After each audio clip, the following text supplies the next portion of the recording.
Okay, good morning, everyone. Thank you so much for taking time out of your December calendar. I know everyone's December is jam-packed, so I appreciate you taking 45 minutes out of your schedule to join us. I have Emily and Mitch here with Ironwood, and we have some great topics that we are going to wrap the year up with. I can't believe 2024 is upon us, but here we are.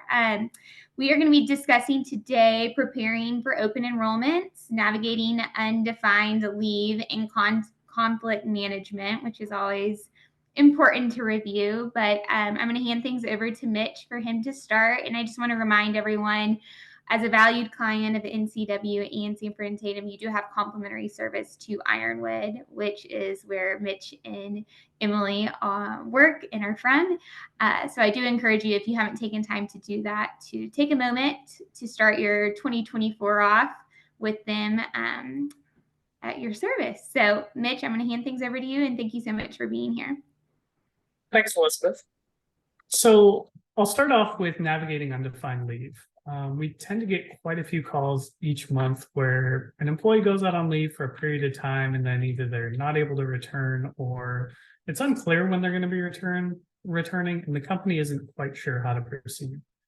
So while each situation is unique, I wanted to go through and share some tips on how to navigate some of the more common situations, as well as how to ideally mitigate some of those situations moving forward. So generally speaking, ideally you'll want to have a defined leave policy. But if it isn't defined and the absences aren't related to a medical situation, you do have a little bit more leeway with how you approach it. If it's something like a vacation, you don't really have to worry as much about things like FMLA, ADA, things like that, where there's certain protections in place. That said, there are some steps that you'll want to consider taking if you are looking at, okay, this leave's exhausted and the employee's not back yet. So if you are considering terminating somebody, for example, let's say an employee took a 30-day vacation. They didn't come back on their assigned date. Yeah, you could potentially pull the plug right there, but ideally you'll want to have documentation showing that that's the specific return date, which I've seen a lot of companies may not always document, hey, this is the return date. If you don't have that in place, or you want to give a little more cushion, try to reach out to that employee. You can try giving them a call. Ideally, if they're not back on that return date, though, you do want to send them either a letter or an email, something where you can track to show the employees received this, and basically give them a deadline where, hey, your due date was on the 12th. You're not back on the 12th. You have until the 19th to get back in contact with us if you'd like to continue your employment. That way you're setting a new deadline where you're putting the employee on notice. They didn't report. This is the expectation. You're supposed to be returning. Ideally, you want to reach out through multiple channels so you can generate more documentation. But things like a certified letter, email, text messages, if you're sending multiple of those, you can generate a lot of documentation quickly to show, hey, the company's made that effort to try and get in contact with this employee. They're still not back. This can apply to situations like vacation. I've had to navigate that where an employee got arrested. But basically, you're putting that onus on the employee to communicate with you guys as opposed to necessarily enforcing that policy per se. That said, if the employee does reach out, there are some circumstances where an employee's on vacation, they may not be back right away. If they're communicating with you, try to nail down a specific deadline on that so that, okay, if your car broke down, you're 2 states away, so you're not going to make it back on time on your vacation. Okay, when would you be able to be back? When will you have this resolved? And then create that new deadline accordingly. That way, if the employee doesn't come back, and if they're not responding, you have that documentation show you've made that effort, and it's going to make it a lot easier to defend that separation. Conversely, if the employee is communicative and you're setting that new deadline, you now have something you can hold them accountable to moving forward. So if you gave them that one-time extension, they're continually trying to extend that out. You have a certain deadline set in place where you can say, hey, this is a deadline, be back, or we'll take additional action. So where it can get tricky, though, is if it's due to medical reasons, and that's where a lot of the calls come in. And we'll cover 2 different avenues. So we're going to cover the employee's medical situations and then workers' comp. But For those companies that have over 50 employees, you're probably familiar with FMLA, or at least I hope you are. But for those of you that aren't, the Family Medical Leave Act, it's federally mandated protected leave for companies with over 50 employees that provides up to 12 weeks of protected leave for an employee to care for their own injury or illness, the injury or illness of a qualifying family member, or for the birth, placement, or adoption of a child. There's also certain circumstances where it can be extended out to 26 weeks if you're caring for a protected service member, but typically you'll see one of those three. So their own injury, family member, or birth, placement, or adoption of a child. Common situation we'll get calls on is the employee, they go out on FMLA. Then at the end of their FMLA, maybe their recovery isn't progressing as they planned, or the need for leave was more severe, so they're not able to return on that date and their FMLA is exhausted. What you want to do in those situations is assess when that employee is going to be back. So is it something where, okay, maybe they need an extra couple of weeks to recover and then they can come back in a modified capacity? Or is it something where we have no idea because it was something serious, they're still in the hospital? The reason you'll want to take a look at that is even though FMLA has hard and fast guidelines as far as leave, the Americans with Disabilities Act doesn't. So under the ADA, it requires employers with over 15 employees to provide a reasonable accommodation to employees with disabilities. So if you have somebody who's got a prolonged medical situation, you're required to provide reasonable accommodation. Under the ADA, leave is considered an accommodation. So you do need to work with them in those situations. Even if they've exhausted FMLA, even if you don't have a leave of absence policy, they don't have PTO, you still need to at least try to work with them. So where that can get tricky is, let's say it's a short window where they need an extra week or two. Might be beneficial to consider granting that leave. Like I said, they don't have a hard and fast deadline, but once it starts getting beyond that 12-week window, you can start assessing whether or not you'd be able to meet that burden of an undue hardship to try and say, hey, we can't continue to provide any additional leave. So the burden for undue hardship, which if you're not familiar with that, undue hardship means that providing that accommodation would pose a significant difficulty or expense for the company. It looks at multiple different criteria. So the nature and cost of the accommodation, the overall financial resources of the facility, number of persons employed, the effect on the expenses and resources of the facility, the overall financial resources, size, location, the additional resources that are available, the type of operation. So it looks at the totality of the situation of the employer. So even if you're a small facility out here in Texas, but you are part of a larger corporation, they'll look at the corporation as a whole to determine those resources. So you can't just make general statements of, okay, at this point, we're pulling the plug because we feel that it's undue. You need to actually go through and be able to quantify that in the event that federal government starts digging into it so that you can defend it. But one thing that I do want to stress is it doesn't cover situations where the leave is undetermined. So if you get to that 12 weeks and then it's, hey, this employee is still hospitalized, we don't know when they're going to be coming out.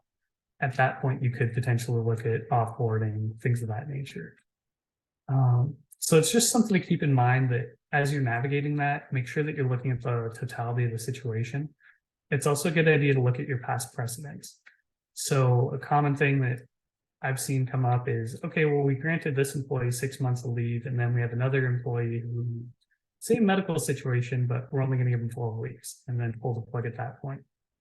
Well, if that second employee were to come back and try to claim that they were treated differently or discriminated against, you've got this other case out here where an employee was treated above and beyond, and now this employee wasn't, so it's going to weaken your defense in that situation. So just be mindful, look at each situation on its own merits, but be mindful of how you've treated other employees in the past. I think the most common one that we get calls on, though, by far, are due to workplace injuries. So the employee gets injured on the job, and then you're getting those doctor's notes, and it just keeps extending. And, you know, there's conflict in there. Employee's probably a little bit disgruntled, they got hurt. So that relationship starts to break down. The company wants to pull the plug.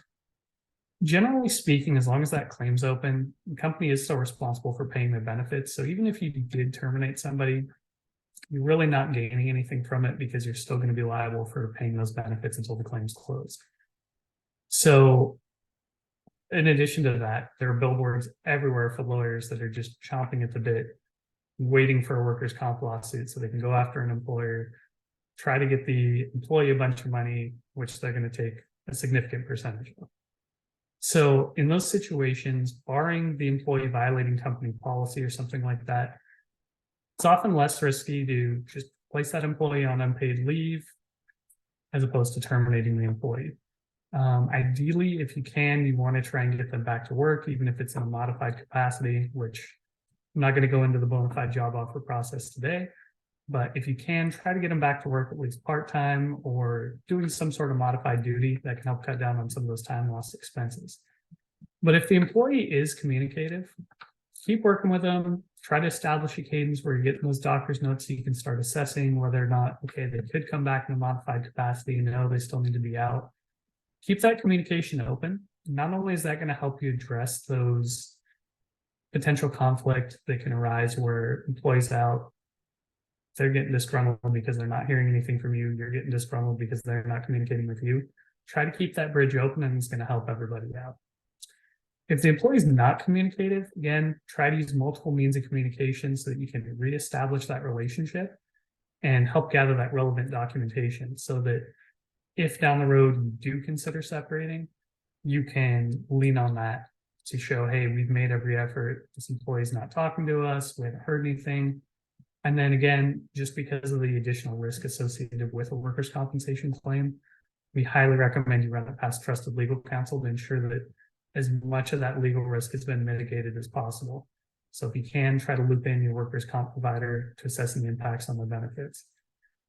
So I hit on a couple of the common situations, but I did want to take some time to address how you can be a little more proactive with mitigating some of the issues.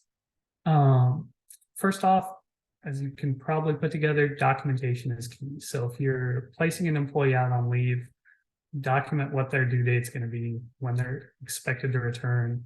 If it's something medical related, try to set that 30-day, hey, this is when I need a medical check-in, things like that, updates. If you can establish that timeline, you'll have something that you can lean on moving forward. Have that documented, ideally in a written capacity, so it's not just notes of a phone call, but hey, this is what I communicated to the employee. It's in this letter that was mailed to them. It's in this email that they've received and acknowledged. Additionally, take a look at your policies. If you can, try to define those limits in there. Granted, there may be exceptions under ADA or workers' comp where you need to extend out that leave, but if you can have a, hey, the company's going to grant up to 12 weeks within a year or up to 24 within 36 months. You know, if you have that framework in there, when you start hitting that maximum, that's when you can start assessing, okay, we're going to look at separation or things of that nature. If you don't have that defined in there, then you have the potential to just have things keep getting extended out.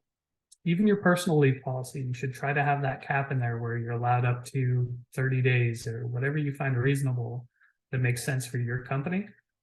Establish that in writing. That way, even if you miss a step and you haven't necessarily communicated that to the employee, you can still lean back on that policy.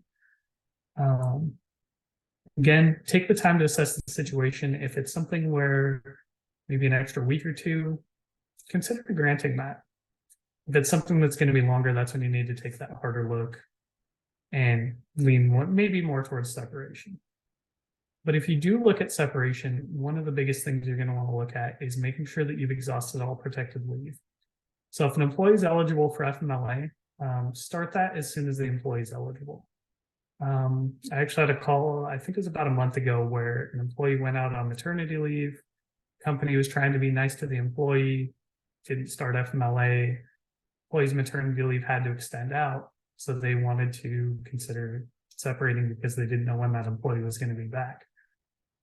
Well, the employee was still eligible for FMLA, which meant even though the employee was potentially had already been out for, I think, 12 weeks at that point.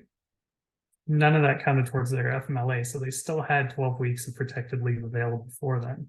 So then now they're eligible for up to 24 weeks of leave. So take the time to go through, assess if there's any state-specific leave. Texas does not have any, but other states do. So for you multi-state employers, take a look.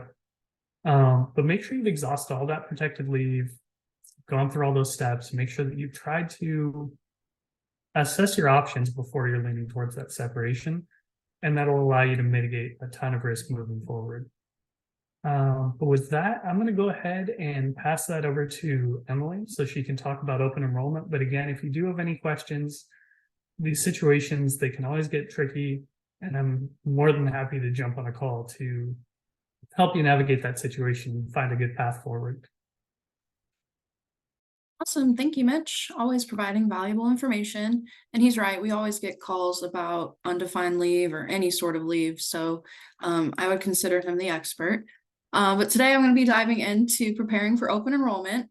To kick off, companies have probably already started preparing. But for those employees to choose their workplace benefits, that being health, vision, dental, life insurance, even pet insurance may be up for grabs. That's something I never considered for myself because I've never had an employer really offer it, but that is an option. How can HR professionals best communicate with their employees about their choices when many workers are unfamiliar with the language and concepts of benefit offerings? What's the best way to help employees through open enrollment season? So let's start with these questions. What is open enrollment for benefits? In the US, open enrollment season is a period of time when employees may elect or change the benefit options available through their employer, again, such as health, dental, life insurance, and ancillary or voluntary benefits ranging from legal services and, again, pet insurance. That's just to show the variance there. Some benefits are fully paid by the employer. Some are employee paid through salary deferral or a Section 125 cafeteria plan. And for some, the cost is shared. When do companies have open enrollment? So many companies schedule open enrollment to end a few weeks before enrollment forms must be submitted to benefit providers. Open enrollment for 2024 health insurance is November 1st through November 1st of 2023 through January 15th of 2024 in most states. And how long does enrollment have to be? So open enrollment does not have a certain length that it has to be, but most employers have the period lasts for 2 to 4 weeks, just really depending on time. This year's open enrollment is presenting unique challenges due to rising healthcare costs, persistent high inflation, and a diverse workforce mix involving hybrid, office, and remote workers. The complexity and communication strategies has heightened, demanding thoughtful approaches to benefit messaging to cater to the diversity of the needs that employees have. Open enrollment can be stressful, but it doesn't have to be. Helping your employees navigate this process will go a long way in reducing the stress levels for you and them. Providing adequate support throughout the process by creating an open door policy or offering one-on-one consultation can help to address employees' unique needs while also streamlining the enrollment process. I'm sure we all can relate to all the paperwork and all the questions and things that we always have to navigate. Alongside personal support, providing resources such as educational materials, detailed benefit explanations, articles, and online resources can help employees make informed decisions regarding their coverage. It never hurts to ask your benefit provider what they can offer to extend out to your employees. For example, you could ask for comprehensive wellness information and a dedicated hotline service that can supply employees with access to professionals with necessary expertise pre and post enrollment, which will increase employee engagement and satisfaction with your benefits offering. So some key things to focus on: utilize various communication channels, so emails, in-person sessions, texts, videos, and podcasts to cater to the different types of employee preferences. Again, there is no timeline for these things, but the earlier plan, the better. Educate employees about essential health insurance terms and the meaning of different plan options to empower them to make informed decisions. I know for myself, I always get hung up on the lingo, so providing education surrounding these tough topics can help immensely. You'll want to maybe use real-life examples to illustrate how employees can optimize their benefits, showcasing the impact of choices on costs and highlighting the importance of informed decision-making. You'll want to shift from passive enrollment to active enrollment, requiring employees to actively choose their benefits coverage, reinforcing the value of their benefits. So most employees tend to just sign up for the same benefits that they've had the year before because they do not realize there could be better options or have those voluntary benefits. So encouraging employees to consider all available benefits, not just the health insurance, and promote lifestyle benefits and perks that can contribute to their overall well-being and financial security is key. You'll want to set clear deadlines for open enrollment. Not only is this going to help you, but it's going to help them to navigate whatever they have on their plate as well. So balancing urgency and providing employees enough time to understand plan changes and make those informed decisions will also be important. I know I've worked for an employer that threw us our open enrollment packet a week before it was due. So we didn't really have too much time to dive in on all the options that we had available. And I just remember how stressful that was as a young person that had no idea what any of this meant.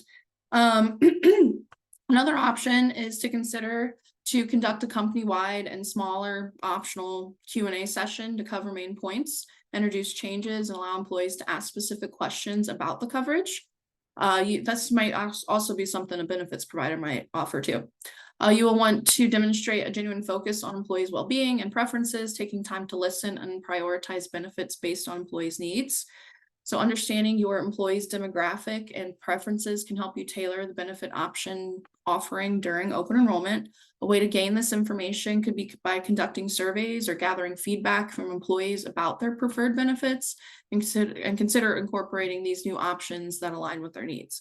A well-curated selection of benefits can enhance employee satisfaction and retention because not all employees are focused on healthcare, dental, or vision options.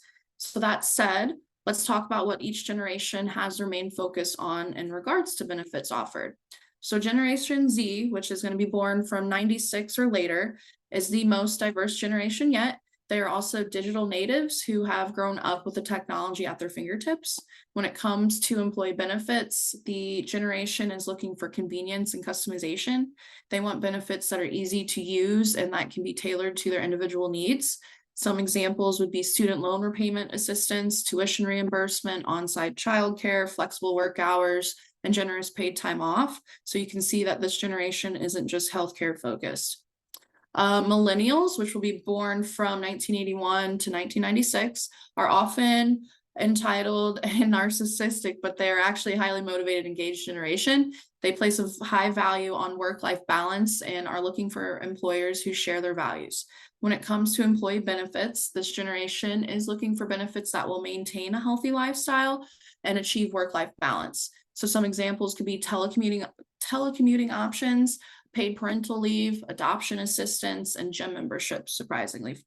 Generation X, they are 1965 to 1980, is the first generation of true digital natives. They are very independent and resourceful. So when it comes to employee benefits, they are looking for practicality and affordability. So they're going to want that 401k matching program, and they're going to be more high focused on healthcare benefits with multiple coverage options. And they're also going to be looking for job flexibility. And then we have baby boomers, which are 1946 to 1964. They're the oldest members of the workforce. They are looking for employee benefits that provide stability and security. So some of these are going to be retirement planning, long-term care insurance, and prescription drug coverage. So as you can see throughout all of those generations, they're offering a mix of traditional and innovative benefits. And again, not just really focusing on the healthcare alone. So again, setting yourself up for success and knowing what each generation is kind of looking for will put you apart from the other employers when it comes to hiring and your hiring process, if you will. Some other considerations would be 2024 inflation adjusted limits and thresholds. So the IRS announced that the health flexible spending accounts, employees can now funnel an extra $150 into those accounts next year. There's also starting employees can contribute up to $23,000 into their 401k, as well as a 403b plan, and thrift savings plans as well for federal employees. And that was announced November 1st, and that's actually a jump from that's a $500 jump from 2023 limits. Social Security benefits will rise by 3.2% next year. And the IRS announced that 2024 health plan affordability threshold, which is used to determine if the employer's lowest premium health plan meets the Affordable Care Act's affordability requirement, will be 8.3% of an employee's household income.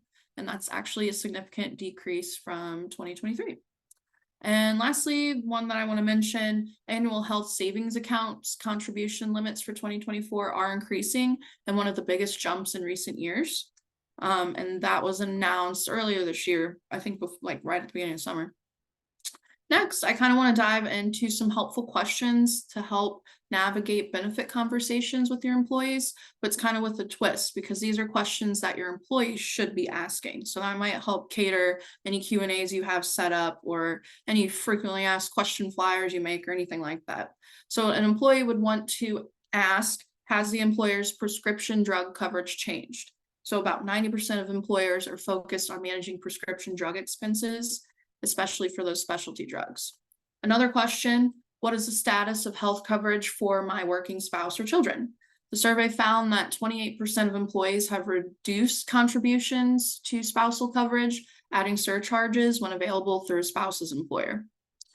Another question, are my preferred doctors and providers still covered? So employees may change insurance companies, plans, or provider networks to manage costs, which will affect employees' access to preferred doctors and hospitals. So asking this up front will be helpful. I know I've put myself in that position in the past. I didn't realize certain doctors weren't covered, and that was just a large headache. Another question that employees should be asking, has the employer taken steps to make healthcare more affordable for me? So some employers address healthcare affordability by lowering out-of-pocket costs, reducing premium contributions for low-wage workers, or introducing account-based health plans. Another question, has the employer changed administrators for medical benefits? And so you have every right to evaluate and change health plan administrators, potentially impacting employees' processes for claims, inquiries, and access to new services. And employees should also be asking if the employer is offering new or expanded care options. Employers are increasingly providing telemedicine consultation and contracting with centers of excellence for cost-effective and high-quality outcomes. Another thing to ask is if the employer added new voluntary benefits. So I just gave a bunch of different options going through all the generations, because again, not everybody's just focused on those healthcare. And then another question, does the employer's wellness plan have new features? So employers are enhancing wellness programs to match with the times, and healthcare or wellness programs are gaining popularity. And so emerging options such as student loan refinancing and identity theft protection have become highly sought. Does the employer's wellness plan, has the employer expanded coverage for complementary or alternative medicine services? So despite the popularity, many health plans offer minimal coverage for services like physical therapy, chiropractic, acupuncture, or massage. And lastly, a thing that employees should be asking, has the employer expanded technology for managing benefits? So employers are increasingly adopting technology-based solutions such as private benefit exchanges, web-based portals, and mobile apps to streamline benefit management for employees. And I know this goes a long way. I worked for a company that everything went app-based, even making payments to insurance and things like that all through the app, which was very, very helpful. So in recap, preparing for open enrollment entails a lot of planning, research, and communication. So starting early, communicating with your employees, and tailoring benefit options to your employees will provide adequate support through the process, and will make an easier enrollment process that will help you successfully navigate the open enrollment period, which is a very stressful time for most employers. With the right preparation, you can make open enrollment a satisfying experience for your employees, which will benefit your company in the long run. So defining success by setting clear goals, considering the impact on corporate culture, and evaluating any changes will enhance the process. So stick to a strategy and don't let unnecessary stress hinder your success. While you'll mainly be working alongside your benefits provider, as always, Ironwood may be assistance, so it never hurts to reach out.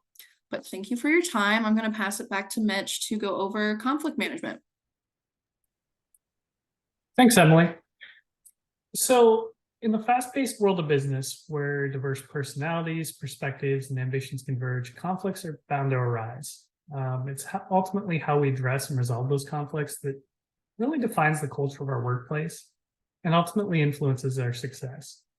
At the end of the day, we can't pretend that conflict doesn't exist, so we must be ready to address it head on and avoid letting it fester. First and foremost, before you dive into any sort of conflict resolution, particularly in tense or emotionally charged situations, try to remain calm. I'm sure we've all had those arguments where somebody's heated with us and then we get upset, and then suddenly it's not about the actual issue. It's both of us using the other's anger to fuel our own, and it just turns into a shouting match where instead of focusing on the problem, we're just trying to shout over that person. So next thing you know, that fuels a cycle of bitterness. Nothing's going to get accomplished in those situations. So while you can't necessarily control someone else's emotion, you can control your own, and that's half the battle. Plus, when you're angry, you're probably not ready or willing to listen to the other party. They may have some brilliant feedback, but if you're upset, you're not going to hear it. So a little psychology trick that I picked up along those lines is if someone's yelling, if you drop the volume of your voice a bit, it'll make them perceive their own voice as louder, which can actually help them reduce their volume as well. So it's just a little trick to keep in your back pocket. I'll try to cover some other ones at the end. But the reason I picked out this topic and wanted to present on it was prior to joining Ironwood, I worked in a call center for an online retailer. Due to some business circumstances, they decided to lay off about half the staff the week prior to Black Friday. For those of you that have worked in retail, you know where this is going. So we had around 8-hour hold times because of the increased volume for the holidays and reduction in staff. So as you'd expect, people that are willing to wait 8 hours to get on a call and address an issue weren't exactly happy. And the first step of each call was to try and disarm that emotional state to a point where we could begin a productive discussion. When I was dealing with that, I had to keep calm, and I had to be able to shift that narrative away from, okay, I'm angry about my issue, and I'm angry that I've been waiting on hold for 8+ hours. So how was I able to do that? Well, listening and understanding. First and foremost, active listening is key. It's not just about hearing the words, but it's about understanding their emotions, their perspectives. Really dive into why they're upset, why there's an issue. And then you can shift that narrative to, okay, I understand why you're upset. Let's see what we can do to work together to fix it. So if you can take the time to understand why somebody's upset or why there's an issue, it'll help you identify what barriers would need to be addressed. So when I was dealing with those employees in the call center, obviously they're upset about the wait, and that wasn't something I could really address other than getting them on the call. But if I could figure out the real reason they were upset, I could shift the conversation away from, okay, you guys are terrible, I've been waiting for 8 hours, to, okay, I ordered the wrong item, now I'm worried that my Christmas gift won't arrive. Now they've got them on the call, I can say, hey, I'm sorry you had to wait. You got me now, let's fix this. I'm trying to get this item. Okay, let me see what I can do from my end, fix the order, keep it moving. They go home happy. But whether it's an upset client, customer, or an employee, being able to listen and identify the underlying problems is key in navigating the conflict. If an employee storms in and they're mad about the company shorting of money, it's probably an indication that there might be something off their paycheck. So you can use that and go, okay, well, it sounds like you're upset about this. Let's take a look at your pay stub. Let's take a look at your timesheet. We'll figure out what the issue is and we'll move forward and address it. That said, when people are upset, they're probably not communicating clearly. So if they are providing you something, repeat it back to them, because they may think that they're being 100% clear. You may be thinking you heard something completely different. So if you communicate that back to them, that gives them the opportunity to go, no, this is actually what I was saying, and you can move forward accordingly. So again, just always be clear, always repeat it back, just so that you can make sure both sides are on the same page. Once you've taken that time to get on the same page, if you can, ideally you want to shift to where instead of them versus you, turn it into us versus the issue. If it's, hey, you've got this issue with an order, this product is supposed to be here by X date so that you can continue your production, and we're having a delay on my end. Okay, well, let me see what I can do to move this forward. Is this something where we can shift production on our end, where we can expedite the shipping, things like that to try and fix the issue? But if you work together to find that solution, both sides are ideally going to go home a little bit happier, as opposed to, okay, well, it's tit for tat. So I'm upset with you, you're upset with me. This is what I can do. And if you keep it as a conflict, you're going to have issues. But if you can turn it into a collaborative problem solving process, things are going to go a whole lot smoother. One of those same lines is, let's say you have an employee who there's a new policy change or a shift in operating procedures. Sure, you could pull rank and shut it down, but that's just going to kill morale and make employees less likely to speak up if there is an issue. However, if you shift that to, okay, well, why do you have an issue with it? This is the intent behind the policy. This is the intent behind that process change. We're trying to make things safer, more productive. They may see some things that you did. Plus, if you're providing the information on why, and granted, you don't need to share everything, but information and communication is always going to help mitigate a lot of issues. I mean, if you look at Toyota's lean model, for those of you that follow project management, anybody in the company can speak up and say, hey, there's an issue, and then they'll work through it. If you take that authoritative top-down, what I say goes, you're missing out on a lot of potential information that they could share from a different perspective that you're probably not going to see from way up there. So just take the time to listen and communicate about the issue. Not only will they gain greater understanding of the issue, but they may have ideas on how you can help improve, turning it from a conflict where there's going to be issues to really something productive for everybody. So while you're navigating conflict, always be mindful of not only what you say, but how you say it. Depending on the study, there's different percentages, anywhere from 50% to upwards of 95% of communications nonverbal. So if you aren't mindful of your body language, you can hinder your ability to engage in effective communication. Actually, I had one where I was in an investigation and I was happy because I was actually getting a clear picture, and I kind of smirked a little bit. And that set off the other party and immediately interfered with the ability to have that effective conversation.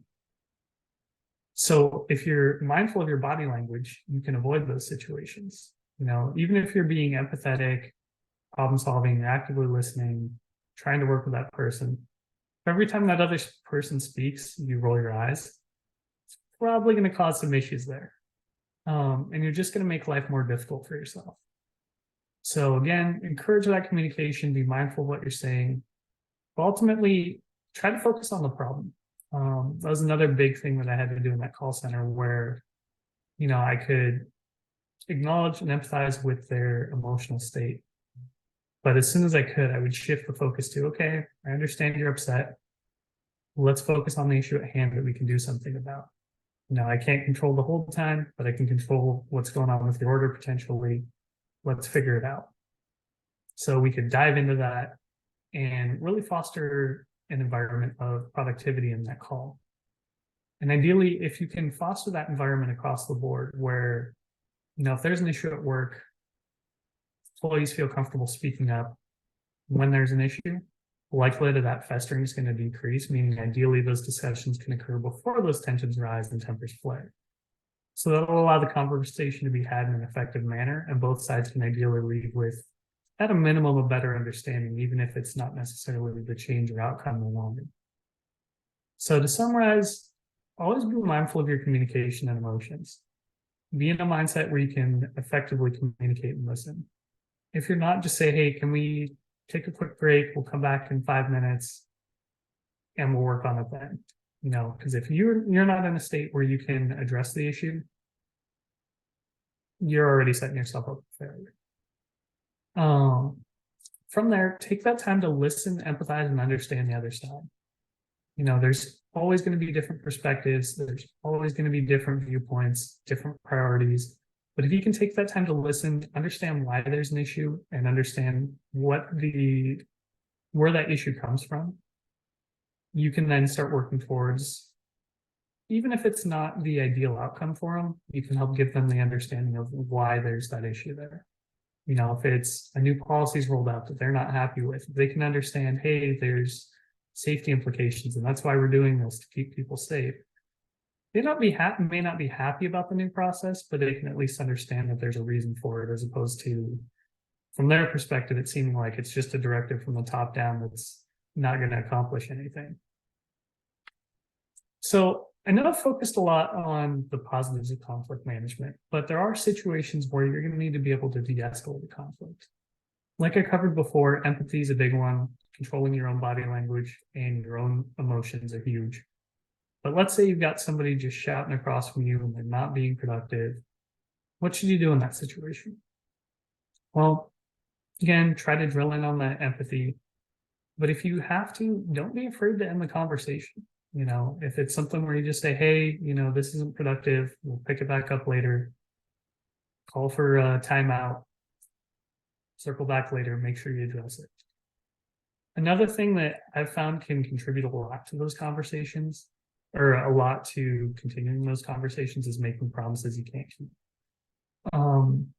So if you're promising results, you may not be able to deliver on. When I was training security officers, one of the big things I do is promise action, don't promise results. Because if you promise somebody they're going to get a cookie, and you go to the store and the store is completely sold out, they're not going to get a cookie. What happens? You broke a promise. But if you say, hey, I'm going to try and get you a cookie, okay, you can come back and say, hey, I did my best. I went to the store. They didn't have any. Your integrity is still intact. They can see that you took the effort, even though they didn't necessarily get that result. So be mindful of, if you are making promises, what you're promising. But ultimately, when you're approached with a conflict, the biggest asset that you can carry forward is not to approach it as us versus them. I know I covered it before, but it's worth repeating just because it is so key. If you can turn it into, okay, let's work together on this and be collaborative, you're going to cut down on a lot of issues moving forward. So anyway, if you have any questions on any of that, I know I zipped through a lot of information, but feel free to reach out to us. Again, I appreciate you taking the time to listen in. I'm going to go ahead and pass it back to Elizabeth. Thanks so much. Am I unmuted? Yes. Thanks so much, Mitch and Emily. Always great insight. And just a friendly reminder, if you haven't gotten that agreement in place, I do highly encourage you to do that. You can put that on the top of your list, get it in. So 2024 is off to a very smooth start. But if I don't hear from you or speak to you before Christmas and the New Year, wishing you a very blessed Christmas and New Year. And I look forward to visiting with each of you in the new year, but wishing you all the best. Thanks so much.